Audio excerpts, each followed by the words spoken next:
Hello दोस्तों, आज की मानवा की शुरुआत करते हुए कहानी यूं स्टार्ट होती है कि कहानी की शुरुआत में एक ऑगर दिखाया गया है जो गुस्से में प्रोटैगनिस्ट को घूरते हुए उस पे एक जोरदार मुक्का मारने को तैयार है। उसे कोई भी डर नहीं है और वो सोचता है कि मैं तो बस अभी मरने ही वाला था, वो भी एक दानव के हाथों, ताकि बाकी जानवरों से भी बदतर शक्ल वाले एलियंस का मनोरंजन हो सके।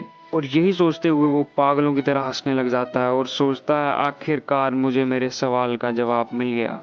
इसी के साथ ऑगर का मुक्का प्रोटैगनिस्ट की तरफ आता है और प्रोटैगनिस्ट भी फाइटिंग स्टांस में आते हुए सोचता है या तो मैं पागल हो चुका हूँ या तो समझदार हो गया हूँ। और इसी के साथ साथ चैप्टर 1 स्टार्ट होता है, जहाँ पर गैब्रियल की माँ उसे हैप्पी बर्थडे विश करते हुए गिफ्ट में एक सफ़ेद बिल्ली देती है, जिसे देखकर गैब्रियल बहुत खुश दिख रहा था। उसी टाइम गैब्रियल एक मर्डरर जैसी लुक देते हुए हाथ में चाकू और मुंह पे खून के धब्बे के साथ अपनी अपनी डरी हुई माँ को देखते हुए बोलता है, क्या बस ये मिस्टर कैट अजीब बर्ताव कर रही थी, तो मैं बस देख रहा था कि क्या प्रॉब्लम है। देखने के चक्कर में लाडले ने पंजर वंजर खोल दी बिल्ली।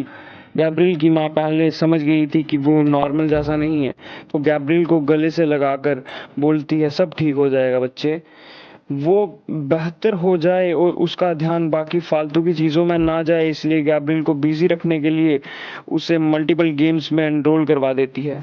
एक जोरदार पंच और ओपोनेंट लड़का धड़ाम करके जमीन पर नॉक हो जाता है। किलिंग इंटेंट से जमीन पर पड़े लड़के को देखता है, तभी गैब्रियल की मदर उसको कस के गले लगाकर बोलती है, रुक जा बेटा। गैब्रियल इतना ज्यादा जोन में था कि उसने अपनी माँ को ही थप्पड़ जड़ दिया, पर उसकी माँ दुखी पर प्यारी सी मुस्कुराहट से गैब्रियल को बोलती है, कुछ नहीं हुआ बेटा, कुछ नहीं हुआ, सब ठीक है। ये गैब्रियल के लिए पहली बार और आखिरी बार था कि उसे किसी चीज का बुरा महसूस हुआ था, तो गैब्रियल वो सब करने लगा जिससे उसकी माँ को लगे कि अब गैब्रियल ठीक हो गया है, और सच्चाई छुपाता रहा था कि उसकी माँ खुश रहे।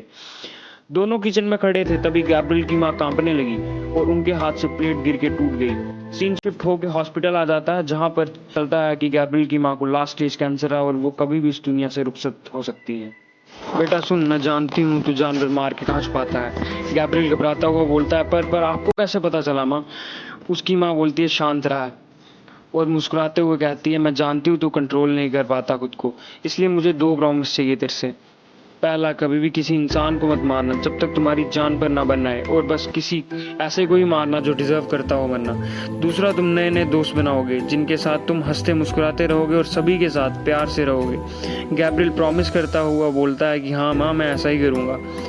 और इसी के साथ कुछ समय बाद गैब्रियल की माँ चल बसती है। गैब्रियल के लिए ये पहली बार था जब उसे दर्द का एहसास हुआ था, पर फिर भी आंखों में कोई आंसू का कतरा नहीं था। अब अपनी अंकल और आंटी के साथ रहने लगा। सीन चेंज होकर स्कूल में आ जाता है, जिधर प्रोटैगनिस्ट अब थोड़ा बड़ा हो गया है। गैब्रियल अपने दोस्त डाइगो के साथ बात करते हुए चल रहा था। डाइगो ट्रिप के लिए बहुत एक्साइटेड था, उसने कार्ड्स भी रखे थे और एक सीरीज भी डाउनलोड की थी और एक गेम भी। तो ये ट्रिप तो भयंकर होने वाली है भाई। डाइगो गलती से केविन से टकरा जाता है। केविन एकदम से फुल एटीट्यूड वाला तगड़ा लड़का है, जो टकराते ही बोलता है, अबे वो मोटे अंधा हो गया है क्या? डाइगो डरता हुआ सॉरी बोलता है, पर केविन उसको कॉलर से पकड़ के उसको पीटने वाला होता है। तभी गैब्रियल बहुत कूल तरीके से केविन के हाथ को पकड़ के बोलता है, आने दे, उसने सॉरी बोल दिया। बट केविन एरोगेंटली बोलता है, क्या तुझे भी पिटना है? तभी गैब्रियल टाइट ग्रिप करके किलिंग इंटेंट के साथ केविन को देखता है और केविन उसके हाथ को झटक के उससे भिड़ने ही वाला था। तभी उस केविन की गर्लफ्रेंड पीछे से उसको पकड़ के बोलती है, ये बच्चे हैं, लेट्स गो। केविन थोड़ा सा डरा हुआ पीछे घूम के बोलता है, हाँ हाँ चलो, और जाते जाते बोलता है, तेरी किस्मत अच्छी थी जो तू आज बच गया। तभी डाइगो थोड़ा रिलैक्स होके बोलता है, भाई आज तो बच गए, नहीं तो कुछ बुरा हो जाना था। तभी गैब्रियल हाथ में स्क्रू ड्राइवर छुपाए बोलता है, हाँ कुछ बुरा तो हो ही जाना था। गैब्रियल केविन को डेडली स्टेयर देते हुए सोचता है, तो माँ, क्या इसका मतलब ये है कि मैं इसको मार सकता हूँ? यहीं पे चैप्टर खत्म हो जाता है।